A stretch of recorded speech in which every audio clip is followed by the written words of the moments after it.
Hello guys, welcome back to my channel doctor study. Guys, this is Manjeet and आज के video में हम लोग बात करने जा रहे हैं हमारे गाने का एंड ऑप्स के नए टॉपिक के साथ, जिसमें हम लोग बेसिकली बात करने वाले हैं ब्रेस्ट एब्सेस के बारे में। ठीक है, तो चलिए देखते हैं बेसिकली कि ब्रेस्ट एब्सेस होता क्या है, उसके कॉजेज क्या है, उसके क्लिनिकल फीचर क्या है, उसमें क्या क्या इन्वेस्टिगेशन है और उसका मैनेजमेंट किस तरह से होता है और कॉम्प्लिकेशन क्या देखने को मिलता है। तो बेसिकली डेफिनेशन में बोला गया है कि अब localised collection of pus within the breast tissue usually complication of the acute mastitis. ठीक है, बेसिकली जो ब्रेस्ट एब्सेस की कंडीशन होती है वो क्यों जनरेट होती है? एक्यूट मेस्टाइटिस अगर अच्छे से ट्रीट नहीं किया जाए तो ऐसे में वो फर्दर कॉम्प्लिकेशन होके बेसिकली यहाँ पे क्या फॉर्म कर देता है? ब्रेस्ट एब्सेस फॉर्म कर देता है। और ये जो कंडीशन होती है बेसिकली ज़्यादातर हमें किसमें देखने को मिलते हैं? Lactating women. तो क्या याद रखना है कि a localised collection of the pus within the breast tissue is called as the breast abscess which is usually a complication of the acute mastitis. इसके कॉजेस की बात कर ले तो बेसिकली इसके दो मेन कॉजेस देखने को मिलते हैं। इन्फेक्टिव कॉजेस जो कि हमें लैक्टेशनल एरिया में देखने को मिलते हैं या फिर लैक्टेशनल फीमेल्स में देखने को मिलते हैं। तो बोला गया इन्फेक्टिव कॉजेस में बेसिकली मोस्ट कॉमनली कॉज्ड होता है due to the Staphylococcus aureus including the MRSC in some cases. MRSC क्या होता है? हमारा मिथिसिलिन रेजिस्टेंट स्टेफिलोकोकस जो ऑरियस होता है उसको हम लोग एमआरएस बोलते हैं।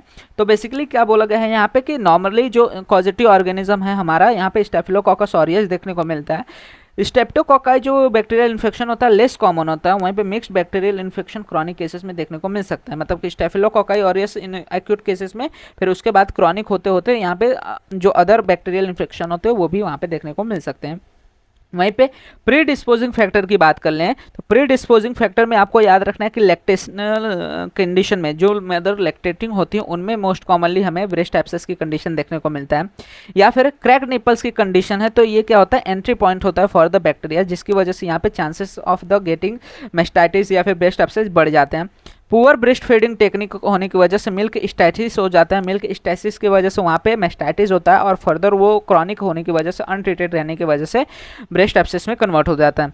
वही सेम चीज़ यहाँ पे बोला गया, incomplete treatment of the mastitis या फिर ब्लॉक्ड मिल्क डक्ट्स की कंडीशन में या फिर इम्यूनो कॉम्प्रोमाइज्ड स्टेट की कंडीशन में, जैसे कि डायबिटीज़ हो गया या फिर HIV है या फिर माल न्यूट्रिशन फीमेल है, तो उसमें ब्रेस्ट एब्सेस के चांसेस बढ़ सकते हैं। और स्मोकिंग फीमेल्स में ज़्यादा चांसेस होते हैं ब्रेस्ट एब्सेस के। वहीं पे नॉन लैक्टेशनल कॉजेस में आता है पेरिडेक्टल मेस्टाइटिस, वही सेम चीज़।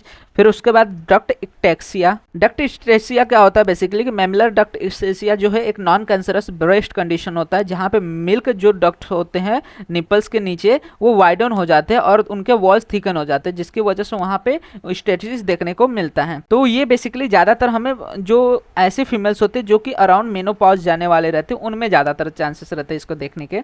इसके बाद ट्रॉमा की कंडीशन में या फिर rarely tuberculosis of the breast हो तो ऐसे कंडीशन में हमें ब्रेस्ट एब्सेस जैसी कंडीशन देखने को मिल सकती है। तो अभी तक क्या क्या देखा हम लोग ने? ब्रेस्ट एब्सेस क्या होता है? Localised collection of the pus within the breast tissue. और इन्फेक्टिव कॉजेज में स्टेफिलोकोकस ऑरियस जो कि हमारा मोस्ट कॉमन ऑर्गेनिज्म है for the mastitis also and for the breast abscess also.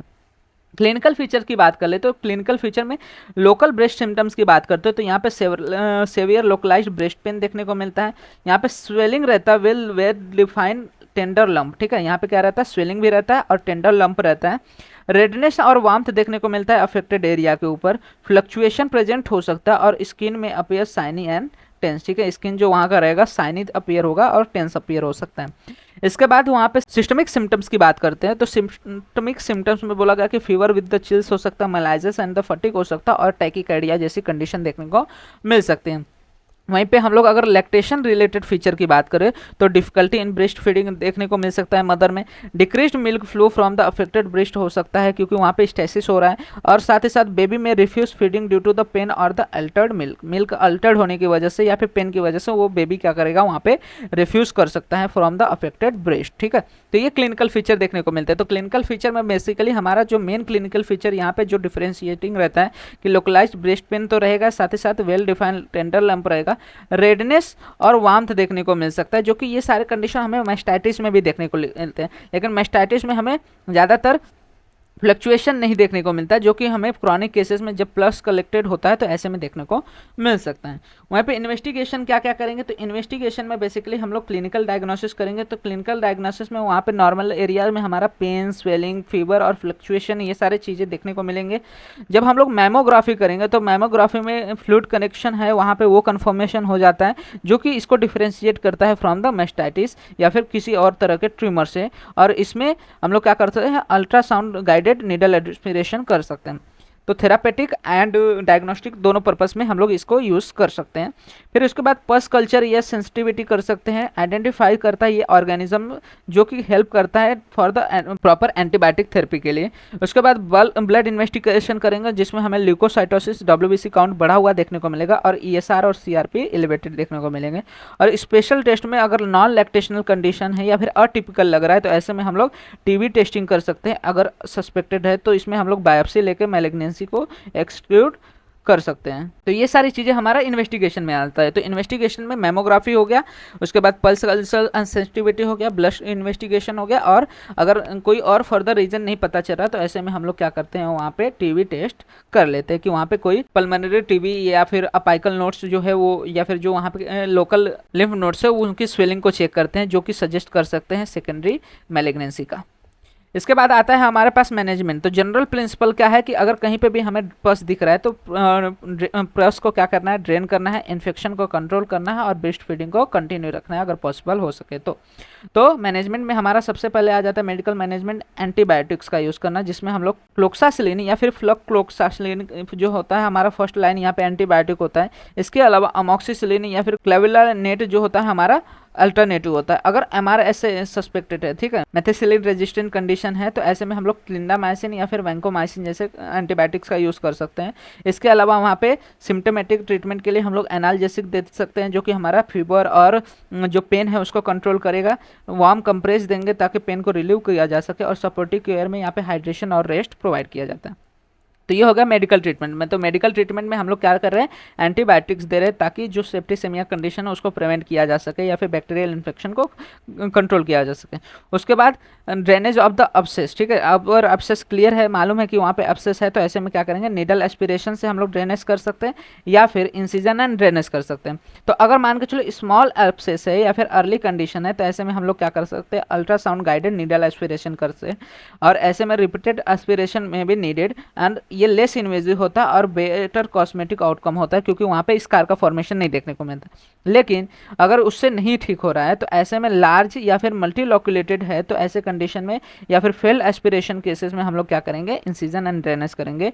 ये हम लोग करते हैं अंडर द एनेस्थेसिया, क्रूशिएट और द रेडियल इंसिजन यहाँ पे हम लोग लेते हैं, और loculi broken and the pus drain, ठीक है, जो हमारा पस लॉक्यूलाई होता है उसको ब्रोक करते हैं और उसमें से पस को ड्रेन करते हैं। साथ ही साथ ड्रेन और पैकिंग में भी प्लेस, ठीक है, वहाँ पे ड्रेन को भी प्लेस कर सकते हैं ताकि फर्दर अगर वहाँ पे कोई सिक्रेशन हो रहा है, ड्रेनिंग हो रही है, तो वहाँ से वो ड्रेन हो सके, या फिर वहाँ पे पैकिंग कर सकते हैं, ठीक है। तो ये चीज़ें हमें देखने को मिलती है। तो मेडिकल ट्रीटमेंट में हम लोग एंटीबायोटिक्स का यूज़ करते हैं, ड्रेनेज करते हैं।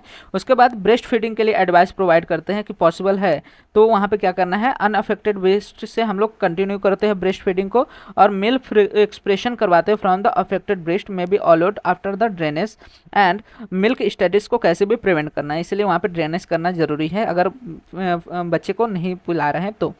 उसके बाद फॉलो अप जरूरी है, यहाँ पे मॉनिटर कर हीलिंग अच्छे से हो रही है कि नहीं या फिर रिकरेंस तो नहीं है।